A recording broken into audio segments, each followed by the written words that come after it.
শুরু করতেছি মহান সৃষ্টিকর্তার নামে, যিনি পরম করুণাময় এবং অত্যন্ত দয়ালু। আজ 7 অক্টোবর আমি এখন যে জায়গাটিতে দাঁড়িয়ে আছি, এটা হচ্ছে আমাদের চুয়াডাঙ্গা নতুন স্টেডিয়াম বলা যায়, যেটা আমাদের চুয়াডাঙ্গার একটা স্টেডিয়াম, একটা গর্বের জায়গা এটা বলা যায়। তো আজকে এখানে 19, 14, 16, 18 গত বছর বাসায় আমি ছিলাম, এবারও আবার সেমনই বাসায়েরই হয়েছে। তো এখানে একটা কথা আমি বলি যে এই সাইডে দেখেন অনেক ছেলেপিলে এসেছে, এরা কেউ 14, কেউ 16, কেউ 18, ভালো করে দেখাও।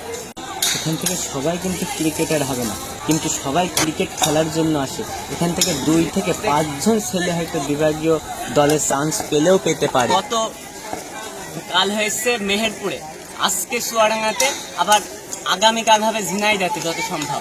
তো আমার কথা হচ্ছে এইখানে যেসব ছেলেপিলে আসছে, এই ক্রিকেটটা কিন্তু অত্যন্ত শখের একটি খেলা, এই অনেকটা স্বপ্নের একটা জায়গা কিন্তু ক্রিকেট, অনেকটা সাধনা করেও লোকে পায় না, অনেক সাধনার জায়গা হচ্ছে এই ক্রিকেট মাঠ। তো এই জায়গায় মজার বিষয় হচ্ছে যে আমার তো যা গেলই, তো আমার তো আর বলে লাভ নেই। আমার কথা হচ্ছে এখন তো ধরেন 2 নাম্বারের যুগ, আমি বিশ্বাস করি যে আমার জন্ম নিবন্ধনে কোনো 2 নাম্বারই নেই, তাও ধরেন 2-1 বছর এখন আগানো পেছানো যায়, এটা বড় কথা না। আজকে আমার হইলো 2008-এ হইলো কি 7-এ হইলো, তাও আমার কোনো আফসোস নেই। কিন্তু আমার কথা হচ্ছে আমাকে দিয়েছে 18-এ, এরকম বহু ছেলেপিলেকে কিন্তু তারা বিভিন্ন ভাবে কিন্তু করছে, তাদের মনটা ভেঙে যাচ্ছে।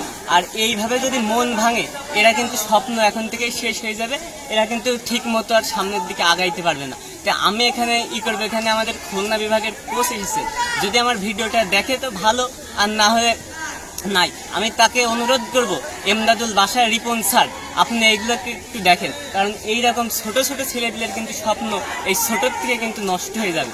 তাই আমি বলবো যে যেটা ন্যায় সেটা ন্যায় করেন, আর যেটা অন্যায় সেটা অন্যায় বলেন, মানে সাদাকে সাদা বলেন, কালোকে কালো বলেন।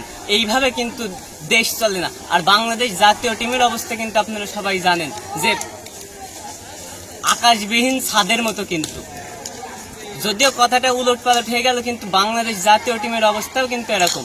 আমাদের কিন্তু ভালো ভালো প্রতিভাবান খেলোয়াড় রেখে কিন্তু তারাই যে হয়তো কোনো একটা স্যারের কাছে প্র্যাকটিস করে, অমুক স্যার তমুক স্যার, অমুক কোচ তমুক কোচ, এইভাবে ঢুকাই দেয়। কিন্তু প্রকৃত যারা দিনের পর দিন মাঠে প্র্যাকটিস করে, ঘাম ঝরায়, তাদের কিন্তু জায়গা নেই। অনুরোধ করবো এগুলো একটু প্লিজ দেখেন, এই ছোট্ট ছোট ছেলেগুলোর স্বপ্ন কিন্তু নষ্ট হয়ে যাবে। বেশি কথা বলছি না, আজকের মতো এখানে বিদায় নিচ্ছি। ভালো থাকবেন, সুস্থ থাকবেন, আর অনুরোধ করবো এগুলো একটু প্লিজ দেখেন।